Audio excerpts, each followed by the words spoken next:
लाल ग्रह का खुला रहस्य।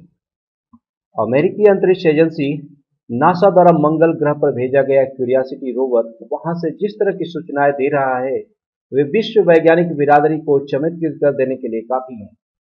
2 साल पहले जिस स्थान पर यह उतरा था वहां से आसपास की भौगोलिक स्थिति की तस्वीरें उस समय से ही मिलने लगी थी।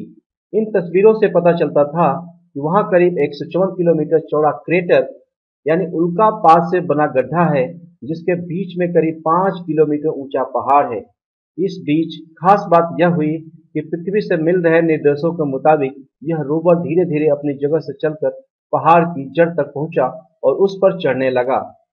पूरे 2 वर्ष की चढ़ाई के बाद वह पहाड़ की चोटी तक जा पहुंचा और इस दौरान क्रेटर और पहाड़ की बनावट के बारे में ऐसी बारीक सूचनाएं भेजी जो उपग्रहों द्वारा भेजे गए चित्रों से कभी भी हासिल नहीं की जा सकती थी।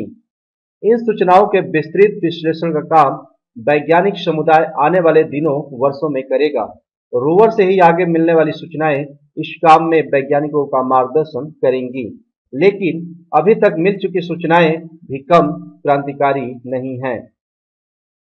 इन सूचनाओं के आधार पर वैज्ञानिकों को लगता है कि करीब 3.5 अरब साल पहले इस क्रेटर का ज्यादातर हिस्सा पानी से भरा रहा होगा। अगर यह बात सही है तो मंगल के क्लाइमेट के बारे में अब तक बनी इस धारणा पर सवाल उठ जाता है कि इस ठंडे और सूखे ग्रह पर उष्णता और आर्द्रता क्षणिक और स्थानीय बात ही रही होगी। बहरहाल हर नई मान्यता अपने साथ सवालों का बवंडर भी लाती है। अगर प्राचीन काल में मंगल की सतह पर इतनी भारी मात्रा में पानी था तो वहां जीवन की संभावना से इनकार कैसे किया जा सकता है।